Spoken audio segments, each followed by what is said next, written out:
Hello everyone, good morning and today, yan. So, araw po today ng November 28, no? So, 2024. Yan. So, as of today, meron naman po tayo ditong isi-share sa inyo guys kung paano po tayo mag-recharge, no?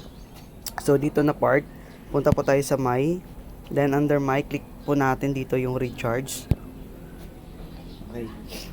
So, dito sa recharge button, click po natin dito yung $40, no? Pag once na $10 po yung kunin nyo, so 10 po yung ilagay nyo. Sa akin kasi dalawa yung kukunin ko. So, merong $10 and of course yung ating 30. So, click po natin yung 40. Dito sa 40 natin, click po natin yung week pay, then pay. Okay, after sa payment, lagay po natin dito yung GCash natin. Then, click po natin yung next. Then dito po i-click po natin dito yung open GCash app.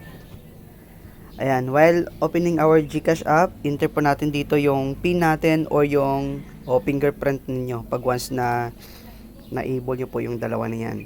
Then dito na part, click po natin dito yung or lagay po natin dito yung ENP. Ayan.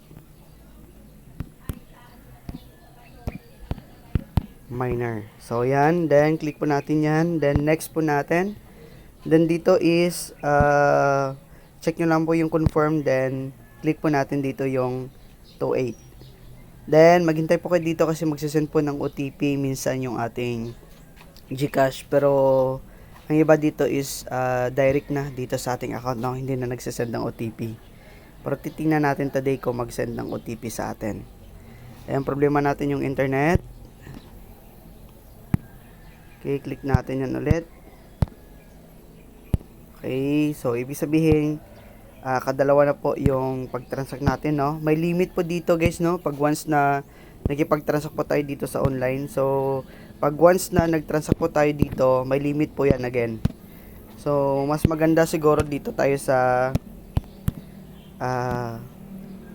web mismo dadaan, no? Kasi kung sa apps, medyo mahirap po yung sa apps.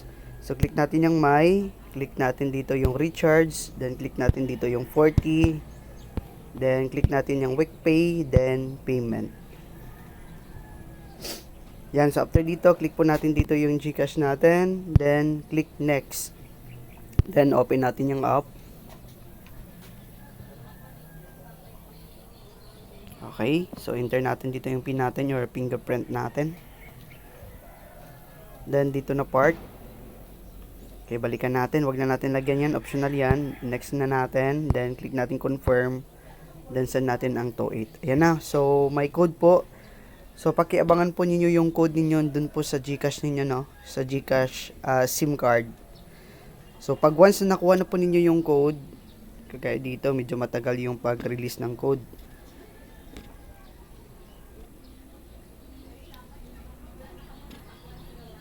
Yung problema dito, matagal ang pag-release ng code. Okay, click nyo lang po dito yung resend, no? Resend po ninyo dyan ng code. Pero as of today, wala po tayo may natatanggap. Ayan na. So, may natanggap na po tayo dito, no? 018630. So, click lang po natin yung submit.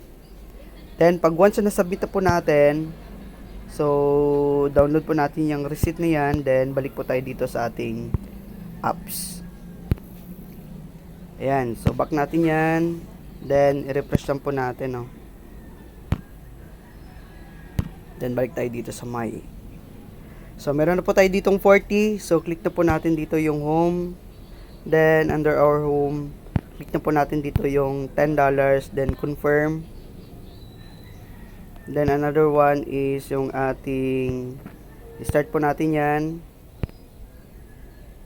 Okay, so another one is yung ating balik po tayo dito ulit. Then, click more para kukunin natin yung 30.